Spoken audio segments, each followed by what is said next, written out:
Allô, moi c'est Julie Nadeau et bienvenue sur Julie Nadeau Télé et julienadeaucoaching.com, l'endroit pour t'inspirer à être le parent dont tes enfants ont besoin pour s'épanouir et rayonner.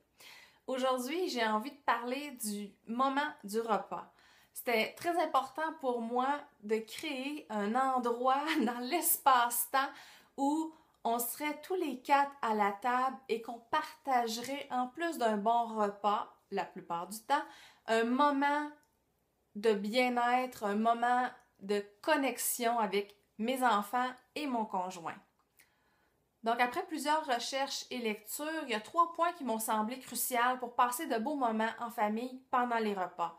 Le premier point, c'est de respecter leur faim, leur permettre d'écouter leurs signaux à eux en ne les obligeant pas à manger une certaine quantité. Il faut penser que c'est nous, souvent, qui remplissons l'assiette de nos enfants et qu'on leur donne une quantité qu'on pense qui est correcte. Mais ça ne veut pas dire que pour eux, c'est correct. Donc, de les laisser respecter leurs signaux de satiété en arrêtant de manger ou peut-être aussi en les laissant se servir tout seuls quand ils sont assez grands. Manger ça.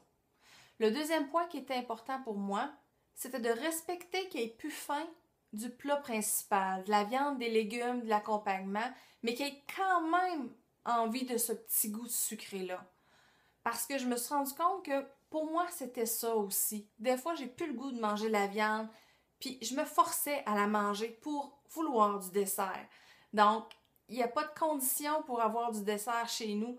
Si tu as le goût d'en avoir, t'en prends. Et comme ils respectent leur faim, ils mangent jamais trop.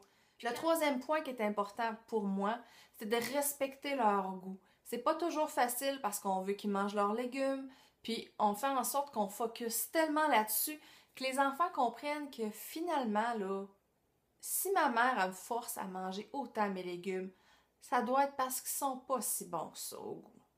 Donc, je leur demandais de goûter les choses parce que ça prend parfois plusieurs fois, on le sait, avant d'aimer un aliment, mais je les obligeais pas à tout manger et je les obligeais même pas à goûter. C'était une demande avec respect, donc il y avait le choix de dire non. Je dirais aussi que tout est dans le ton. Tout est dans les mots qu'on choisit pour que nos enfants se sentent respectés. Je ne dirais pas à un invité, ben voyons donc, t'as pas mangé tes légumes. Non, je dirais pas ça. Fait que je le dis pas non plus à mes enfants. Donc en résumé, respecter leur faim, leur permettre ce petit sucré même s'ils n'ont pas mangé tout leur repas et respecter leur goût. Puis en conclusion, un dernier point. Ne pas obliger les enfants à rester assis à leur place. Parce que quand on leur demande de rester assis à leur place, ils essaient de se divertir comme ils le peuvent et souvent ça nous tombe sur les nerfs. Donc c'est mieux pour tout le monde, quand ils ont plus faim, quand ils n'ont plus envie d'être là, qu'ils aient joué quelques minutes, qu'on les rappelle pour le dessert s'ils ont envie de le prendre ou non. Donc c'est tout pour cette fois-ci. Je vous souhaite de passer de beaux moments en famille pendant les repas et on se voit très bientôt.